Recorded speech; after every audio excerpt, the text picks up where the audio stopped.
തൻ്റെ മുറിയിലെ സാധനങ്ങളെല്ലാം അവൻ അടിച്ചു തകർക്കുകയാണ്. ദേഷ്യം നിയന്ത്രിക്കാൻ അവന് കഴിയുന്നില്ല. ജീവിതത്തിൽ ആദ്യമായി തോൽവി അറിഞ്ഞിരിക്കുന്നു. അതും ലോകം കണ്ടിട്ടില്ലാത്ത, തന്നെക്കാൾ 10 വയസ്സിന് എളുപ്പമുള്ള ഒരു ചെറിയ പെൺകുട്ടിയുടെ മുന്നിൽ. ജീവിതത്തിൽ ആദ്യമായി അവൻ ആഗ്രഹിച്ച ഒന്ന് അവന് നേടാൻ കഴിയാതെ പോയിരിക്കുന്നു.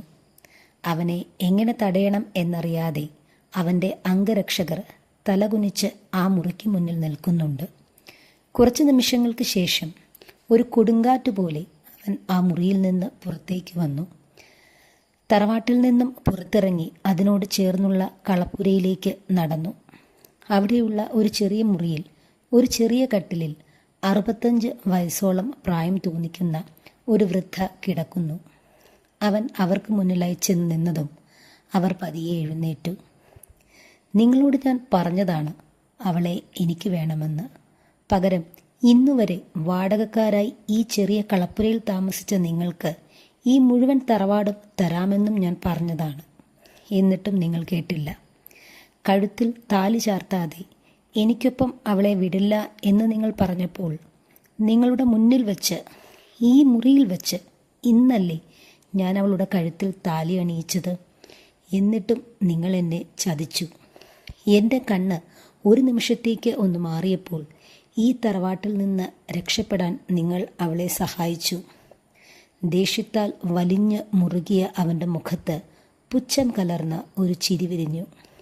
ഞാൻ ആരാണെന്ന് നിങ്ങൾക്കറിയാമോ? ഈ രാജ്യം മുഴുവൻ പടർന്ന് പന്തലിച്ച് കിടക്കുന്ന ഒരു വലിയ ബിസിനസ് സാമ്രാജ്യത്തിൻ്റെ ഒരേയൊരു അധിപനാണ്. എനിക്ക് കീഴിൽ ലക്ഷക്കണക്കിന് ജോലിക്കാരുണ്ട്. എനിക്ക് വേണ്ടി ജീവൻ പോലും കളയാൻ തയ്യാറായി നിൽക്കുന്ന 100 കണക്കിന് അംഗരക്ഷകരുണ്ട്. ഇവിടെയുള്ള പോലീസുകാരും രാഷ്ട്രീയക്കാരും എല്ലാം എൻ്റെ ചൊൽപ്പടിക്ക് നിൽക്കുന്നവരാണ്.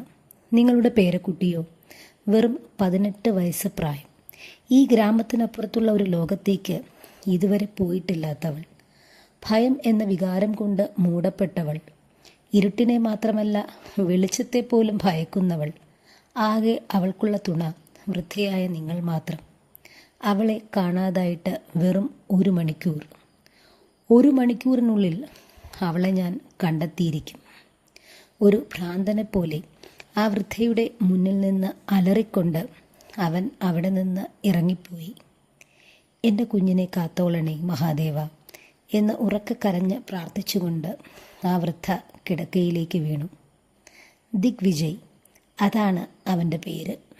മഹേന്ദ്രവർമ്മയുടെയും ശ്രീദേവിയുടെയും ഒരേ ഒരു പുത്രൻ. ബോംബെയാണ് അവരുടെ സാമ്രാജ്യം. മഹേന്ദ്രവർമ്മയുടെ അച്ഛനും അപ്പൂപ്പനും മുതൽ ബോംബെയിലെ അതിപ്രശസ്തരായ ബിസിനസ്സുകാരാണ്. അവർക്ക് ഇല്ലാത്തത് ആയിട്ട് ഒന്നുമില്ല. സ്കൂൾ, കോളേജ്, ടെക്സ്റ്റൈൽസ്, റെസ്റ്റോറൻറ്റ്, സ്വന്തമായി ഒരു ഫിലിം പ്രൊഡക്ഷൻ യൂണിറ്റും ഉണ്ട്. അവനിപ്പോൾ നിൽക്കുന്നത് അവൻ്റെ അമ്മയുടെ തറവാട്ടിലാണ്. ചിറ്റേത്ത് തറവാട്. ചിറ്റേത്ത് തറവാട്ടിലെ ഒരേയൊരു പെൺതരിയായിരുന്നു ശ്രീദേവി. കലാമണ്ഡലത്തിൽ നിന്നും ഭരതനാട്യത്തിൽ BA ബിരുദം നേടിയവൾ. അവളുടെ സഹോദരൻ ശ്രീധരൻ. അവൻ മുംബൈയിലെ IITയിൽ നിന്നാണ് BTechൽ ബിരുദം നേടിയത്. അവനോടൊപ്പം അവിടെ പഠിച്ചതാണ് മഹേന്ദ്രവർമ്മയും. ഒരിക്കൽ ശ്രീധരനൊപ്പം ചിറ്റേത്ത് എത്തിയ മഹേന്ദ്രവർമ്മ സുന്ദരിയായ ശ്രീദേവിയെ കാണാനിടയായി. അവളുടെ സൗന്ദര്യത്തിലും പെരുമാറ്റത്തിലും മഹേന്ദ്രവർമ്മയ്ക്ക് അവളോട് ഇഷ്ടം തോന്നി. സമ്പത്തിൽ വർമ്മയുടെ ഒപ്പം എത്തില്ലെങ്കിലും തറവാട്ട് മഹിമയിലും പാരമ്പര്യത്തിലും ചിറ്റേ തൊട്ടും പുറകിലായിരുന്നില്ല. അങ്ങനെ ആ വിവാഹം നടന്നു. മഹേന്ദ്രവർമ്മ ശ്രീദേവിയെ സ്വന്തമാക്കി. ഒരു രാജ്ഞിയെപ്പോലെയാണ് ശ്രീദേവിയെ മഹേന്ദ്രവർമ്മ കൊണ്ടു നടക്കുന്നത്. അവൾ ആഗ്രഹിക്കുന്നതെന്തും അയാൾ അവൾക്ക് മുന്നിലെത്തിക്കും. പക്ഷേ വിവാഹത്തോടെ ശ്രീദേവി പൂർണ്ണമായും തൻ്റെ ബന്ധുക്കളിൽ നിന്നും നാട്ടുകാരിൽ നിന്നും അകന്നു. മഹേന്ദ്രവർമ്മയ്ക്ക് ശ്രീദേവിയെ പിരിഞ്ഞിരിക്കാൻ കഴിയില്ല. അതുതന്നെ കാരണം. വിവാഹത്തോടെ അവൾ ബോംബെയിലേക്ക് പറന്നു. അച്ഛനമ്മമാർ ജീവിച്ചിരുന്ന കാലം അത്രയും എല്ലാ വർഷവും ഓണത്തിന് അവൾ നാട്ടിലെത്തുമായിരുന്നു. അവരുടെ മരണശേഷം അതും ഇല്ലാതായി.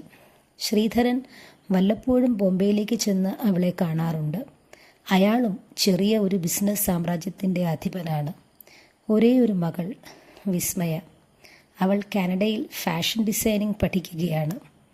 ചിറ്റേത്ത് തറവാട്ടിൽ ഇപ്പോൾ താമസിക്കുന്നത് അവിടുത്തെ പണ്ടത്തെ കാര്യസ്ഥനായ ഗോപിയുടെയും ഭാര്യയും കൊച്ചുമകളുമാണ്. അവളാണ് കഥയിലെ നായിക ആതിര. വൃശ്ചിക മാസത്തിലെ തിരുവാതിര നക്ഷത്രത്തിൽ ജനിച്ചതുകൊണ്ടാണ് അവൾക്ക് ആ പേരിട്ടത് ആതിര. അവളുടെ അമ്മ ഒരു നർത്തകിയായിരുന്നു, അച്ഛൻ ഒരു വയലിനിസ്റ്റ്. വളരെ സന്തോഷം നിറഞ്ഞ ഒരു ദാമ്പത്യമായിരുന്നു അവരുടേത്. ആതിര കൂടി ജനിച്ചതോടെ ശരിക്കും സ്വർഗം. അവരുടെ ജീവിതത്തിൽ ക്യാൻസറിൻ്റെ രൂപത്തിൽ ആ സന്തോഷം നഷ്ടപ്പെടുത്തിക്കൊണ്ട് ആതിരയ്ക്ക് 5 വയസ്സുള്ളപ്പോൾ അച്ഛൻ മരിച്ചു. ഭർത്താവിൻ്റെ വേർപാട് അവളുടെ അമ്മയ്ക്ക് താങ്ങാൻ കഴിഞ്ഞില്ല. എങ്കിലും അവർ പിടിച്ചു നിന്നു. തൻ്റെ മകളെ പഠിപ്പിച്ച് ഒരു നല്ല നിലയിൽ എത്തിക്കണം, സുരക്ഷിതമായ കൈകളിൽ ഏൽപ്പിക്കണം. പക്ഷെ അവിടെയും വിധി അവരെ തോൽപ്പിച്ചു. ആതിരയ്ക്ക് 15 വയസ്സുള്ളപ്പോൾ കടുത്ത പനിയുടെ രൂപത്തിൽ മരണം അവരെ തേടിയെത്തി. മകളുടെയും മരുമകൻ്റെയും വിയോഗത്തിൽ ഗോപിയും ആകെ തളർന്നിരുന്നു. 1 വർഷത്തിനുള്ളിൽ ഗോപിയും ഈ ലോകം വിട്ടുപോയി. അങ്ങനെ ആ പാവം വൃദ്ധയും ആതിരയും തനിച്ചായി. ചിറ്റേത്ത് തറവാട്ടിൽ പണ്ടു മുതൽക്കേ ഉള്ള കാരണവരായിരുന്നു ഗോപി. അതുകൊണ്ട് തന്നെ ആ വൃദ്ധയെയും മകളെയും അവിടെയുള്ള കളപ്പുരയിൽ താമസിക്കാനും തറവാടിൻ്റെ പറമ്പിൽ നിന്ന് കിട്ടുന്ന ആദായം എടുക്കുവാനും ശ്രീധരനും ശ്രീദേവിയും അനുവദിച്ചിരുന്നു. പകരം അവർ ആ തറവാട് എല്ലാ ദിവസവും അടിച്ചുവാരി വൃത്തിയാക്കി സംരക്ഷിച്ചു പോന്നു. ആതിര, അവൾക്കും ഇഷ്ടം നൃത്തം തന്നെയായിരുന്നു. ചെറുപ്പത്തിൽ അമ്മയായിരുന്നു അവളുടെ ഗുരു. ഒരു നർത്തകിയുടെ അംഗലാവണ്യം, അതിൻ്റെ ഉദാഹരണം തന്നെ ആതിരയാണ്. അതിസുന്ദരിയാണ്. വെണ്ണ തോൽക്കുന്ന നിറം, മാൻപേയുടെ കണ്ണ്, പനിനീർ പൂവിനെ തോൽപ്പിക്കുന്ന അധരങ്ങൾ, നിറഞ്ഞ നെഞ്ചകം, കുഞ്ഞ് ആലില വയർ, തമ്പുരു തോൽക്കുന്ന പിന്നഴക്, നിതംബം മറയുന്ന കറുത്ത ചുരുണ്ട കാർക്കൂന്തൽ, ആരിലും മോഹം ജനിപ്പിക്കുന്ന രൂപം. അതായിരുന്നു ആതിര.